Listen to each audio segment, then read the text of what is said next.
Let me read it to you since you have a hard time reading. Is that a staff member? Does that say anywhere in there that only a member can vote? I have not yielded my time, but I read your words. Let's go through the facts. The Constitution requires in-person assembly. If you hang your hat on the House can make their own rules, then why don't you make a rule that Republicans can't vote? Why don't you make a rule that women can't vote? You can make the rules, but you can't make unconstitutional rules.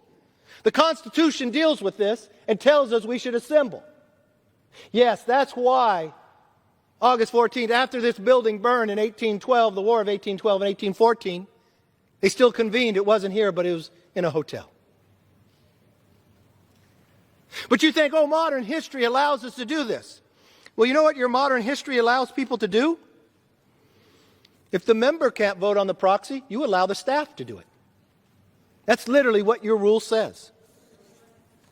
If you don't have it, I'll put it in record right here. It states, I'll underline it and I'll provide it to you. If you want to read it out loud, you're more than welcome. If a member cannot provide electronically, a staff is allowed to put the vote across. That's what you wrote, that's what you passed.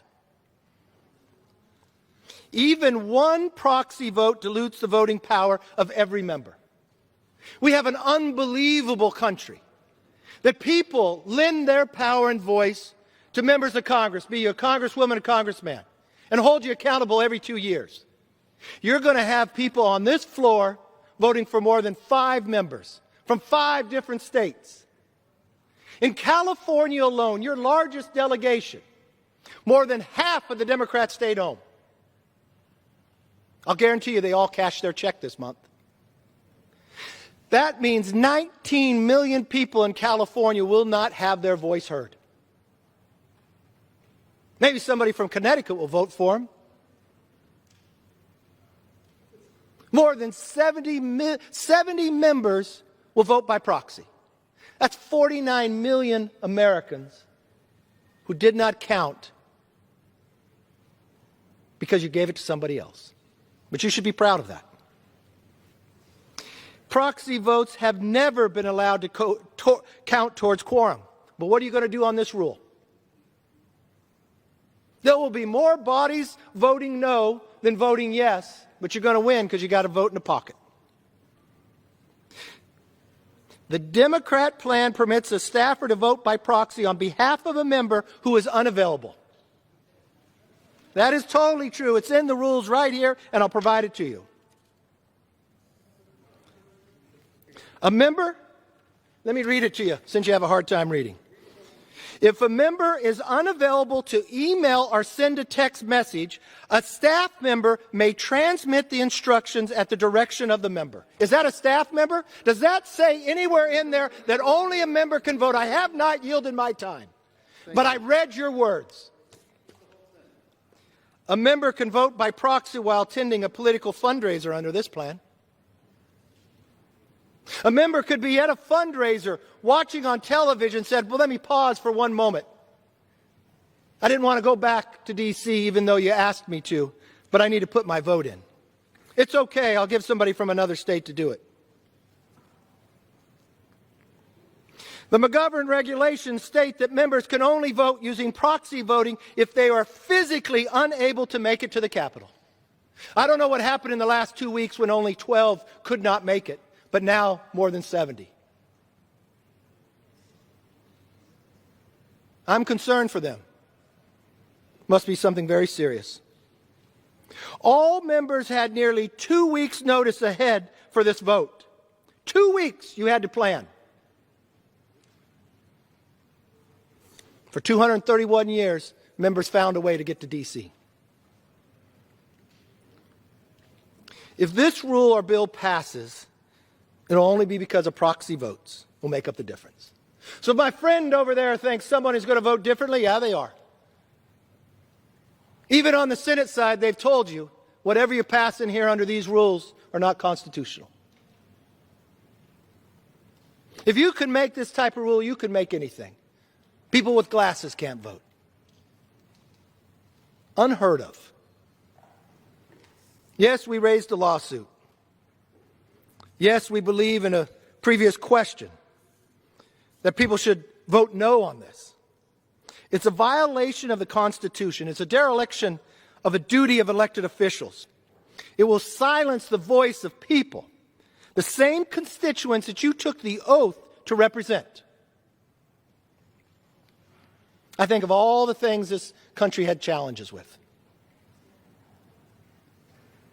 Never did this body not find it was essential to meet. Never did they question to change the rule to empower one over another. But they have done just that. They have done just that. If you are a member of Congress, if you are home sitting there because you cannot make it,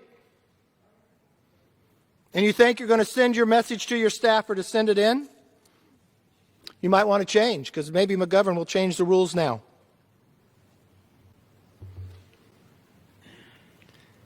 When you were sworn in, you upheld your hand to uphold the Constitution.